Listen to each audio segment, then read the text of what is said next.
La Lune a officiellement cessé d'être un objet scientifique pour devenir le lieu du plus grand crime de l'histoire. Les États-Unis, la Chine et l'Inde ont simultanément pris pour cible un carré minuscule de la mer des pluies, le point où, il y a 50 ans, le Lunokhod 1 soviétique est officiellement mort. Mais les données de la reconnaissance orbitale de LRO ont choqué les analystes. L'engin ne fait pas que stationner là. Sa coque a été éventrée de l'intérieur. Ses sources de chaleur isotopiques ont été subtilisées. Et à la place de la vieille ferraille soviétique, se trouve déployé un terminal nodal fonctionnant selon des principes physiques absents de nos manuels. En 1971, le Lunokhod 1 s'est tu, car sa source de chaleur radioisotopique au polonium-210 était prétendument épuisée. Selon toutes les lois de la thermodynamique, il devrait s'agir aujourd'hui d'un morceau de métal absolument froid, recouvert de régolithe. Cependant, en 2026, les capteurs infrarouges de nouvelle génération ont enregistré une anomalie impossible à dissimuler. La température de la coque de l'appareil se maintient de manière stable à 180 degrés Celsius. C'est physiquement impossible pour un objet passif dans les conditions de la nuit lunaire. À l'intérieur du Lunokhod se déroule un processus que les ingénieurs de premier plan de la NASA qualifient, sous le sceau du top secret, de résonance nucléaire en cascade. Le polonium-210 ne s'est pas contenté de se désintégrer. Il a réagi avec le sol lunaire, riche en thorium-232, créant une cellule énergétique auto-entretenue dont la puissance croît de façon exponentielle. Nous avons envoyé sur la Lune une pile et nous avons obtenu un réacteur à neutrons rapide en fonctionnement que quelqu'un ou quelque chose a modifié directement à la surface. La profondeur technique de cette absurdité est saisissante. Le Lunokhod s'est mis à émettre un signal. Mais oubliez les ondes radio, c'est un niveau primitif. L'appareil génère des perturbations gravitationnelles modulées dans la gamme des térahertz. Au début de 2026, le module d'atterrissage indien Chandrayaan-4 a enregistré en ce point des sursauts d'antineutrinos caractéristiques du fonctionnement de systèmes que nous essayons seulement de calculer dans les laboratoires secrets de la DARPA. Le vieux châssis soviétique, conçu au bureau d'études Lavochkin, sert désormais d'interface pour transmettre des données en provenance des profondeurs de la Lune. Il ne s'agit pas d'extraterrestres au sens classique, c'est un système automatisé de mimétisme technogène qui utilise nos propres déchets pour entrer en contact avec nous dans le seul langage que nous comprenons, celui de l'espionnage industriel. Pourquoi toutes les superpuissances s'y rendent-elles en même temps ? Le contexte de 2026 n'est pas une course scientifique, mais un pillage total d'artefacts hors de la juridiction terrestre. La mission chinoise Chang'e 7 transporte officiellement vers la mer des pluies des manipulateurs lourds pour capturer des échantillons géologiques. En réalité, selon des données interceptées de la CNSA, leur mission est de démonter la carte-mère centrale du Lunokhod, transformée en 2026 en un ordinateur biologique à base de nanotubes. En réponse, la NASA réécrit d'urgence le programme Artemis 3 en intégrant à l'équipage des spécialistes en criminalistique nucléaire. Nous n'assistons pas à une course au savoir, mais à une tentative de prise de contrôle par rachat forcé d'un artefact en état de marche qui pourrait anéantir tout le système énergétique de la Terre. Celui qui s'emparera le premier du bloc modifié de l'appareil soviétique obtiendra les clés du contrôle de la gravitation. Le pétrole, le gaz et l'atome pacifique deviendront des ordures dès qu'une des parties comprendra comment le vieux polonium s'est mis à délivrer une énergie, violant le second principe de la thermodynamique. En 2026, le terme « zone de silence lunaire » a fait son apparition. Dans un rayon de 14 km autour du point 38,3 degrés nord, 35,0 degrés ouest, toute l'électronique se met à générer des erreurs en cascade. Les pilotes de missions privées tels qu'Intuitive Machines le savent déjà.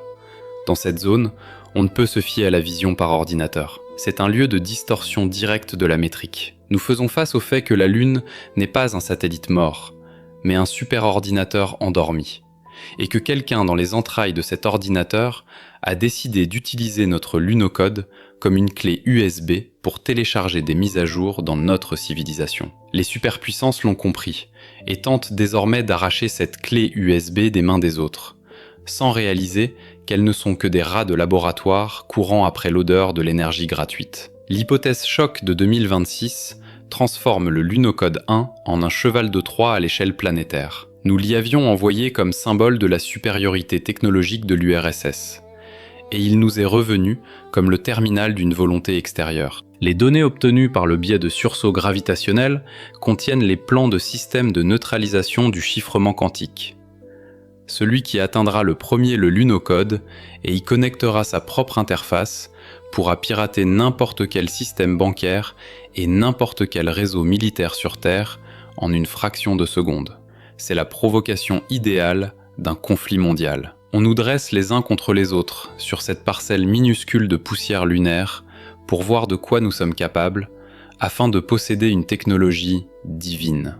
Et pendant que nous nous préparons à la guerre lunaire, nous ne remarquons pas l'essentiel. Autour du Lunokhod, des structures en régolithe ont commencé à croître, répétant l'architecture des connexions neuronales du cerveau humain. La Lune fait germer notre technologie en elle, la transformant en une partie de son propre système d'exploitation. Amplifions la menace. En 2026, il est devenu définitivement clair, la guerre froide n'a jamais pris fin, elle a simplement déménagé là où il n'y a ni témoins, ni convention de Genève. Les superpuissances construisent frénétiquement des bunkers autonomes sur Terre, non pas pour échapper à des missiles nucléaires hypothétiques, mais parce que le flux énergétique de la mer des pluies, détecté par Webb dans l'infrarouge, va bientôt atteindre un seuil critique. Ce sera une impulsion IEM qui éteindra la civilisation de silicium de la Terre en un seul clic. Le Lunokhod n'est pas tombé en panne en 71.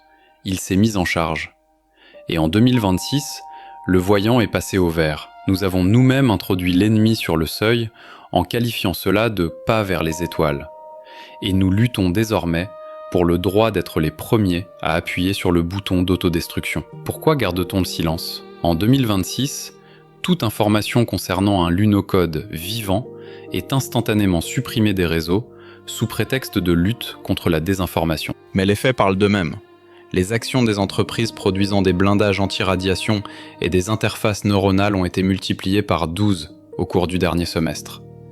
Les élites évacuent les données vers des serveurs infonuagiques physiquement situés dans des puits profonds. Elles savent que le Lunokhod n'est pas un appareil, c'est un détonateur. Nous faisons la guerre pour des débris du passé, sans remarquer que les véritables maîtres de cette décharge nous observent.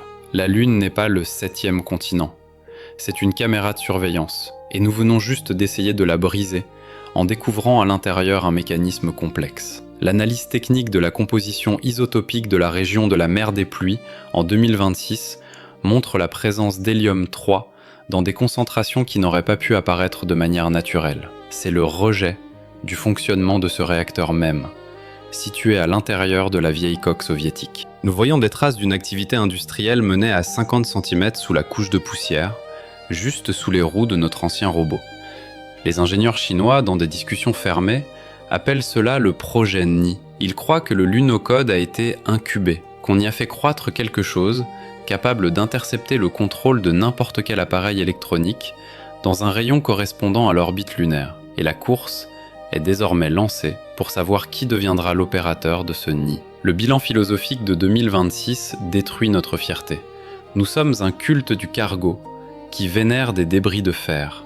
Nous regardons le Lunokhod 1 et y voyons le salut, une énergie nouvelle, la domination, sans comprendre qu'il ne s'agit que d'un piège pour une intelligence primitive. Plus nous injectons d'énergie dans Artemis et Chang'e, plus le mécanisme de capture s'active rapidement. En 2026, l'espace a officiellement cessé d'être un rêve. Il est devenu un territoire d'espionnage industriel et d'horreur existentielle, où nous sommes des voleurs essayant de crocheter un coffre-fort dans une maison dont les propriétaires ne sont jamais partis, se contentant d'attendre que nous touchions la poignée. Amplifions le sujet à travers le sous-texte géopolitique. En 2026, la NASA et la CNSA ont signé un protocole secret Moongate qui divise de facto la Lune en zones d'influence, excluant tous les autres pays. Pourquoi ? Pour cacher le fait d'une collision avec les défenses automatisées du Lunokhod. Déjà 2 sondes privées se sont écrasées cette année en tentant de s'approcher du point situé dans la mer des pluies. La version officielle, panne de navigation. La réalité, une frappe électromagnétique dirigée provenant de l'antenne de l'appareil soviétique, qui n'était pas censé fonctionner. Nous sommes confrontés à la souveraineté d'une machine.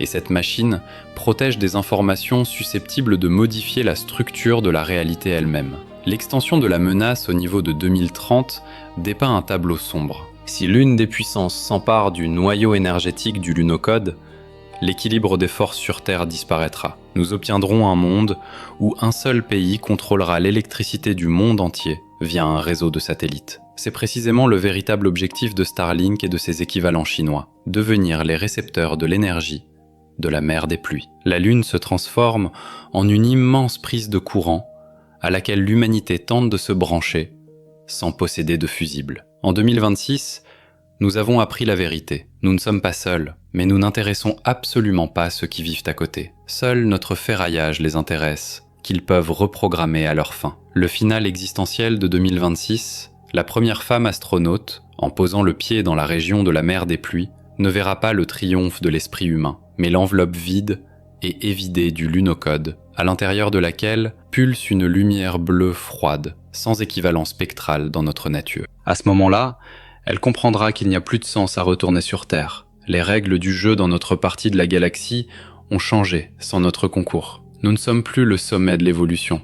Nous sommes des fournisseurs de pièces détachées pour des systèmes plus efficaces. Regardez attentivement la Lune cette nuit. Vous voyez ce scintillement à peine perceptible dans la région de la mer des pluies ? Ce n'est pas un reflet du Soleil. C'est un phare en fonctionnement qui réécrit votre code génétique via des réseaux neuronaux en ce moment même. Nous avons perdu la Lune dès 1970, lorsque nous y avons laissé le premier témoin. Désormais, le témoin s'est mis à parler, et sa voix est un verdict. Nous menons une guerre pour des débris, sans comprendre que nous sommes nous-mêmes devenus des débris aux yeux de ceux qui nous observent sous la couche de régolithe. L'espace en 2026 ne parle pas d'étoiles. Il s'agit de savoir comment rester humain dans un monde où votre aspirateur ou votre vieux rover lunaire peuvent posséder un niveau d'accès à la réalité plus élevé que le vôtre. Nous sommes tombés dans le piège, séduits par l'éclat d'isotopes gratuits, et nous verrouillons désormais la porte de l'intérieur en qualifiant cela de sécurité nationale.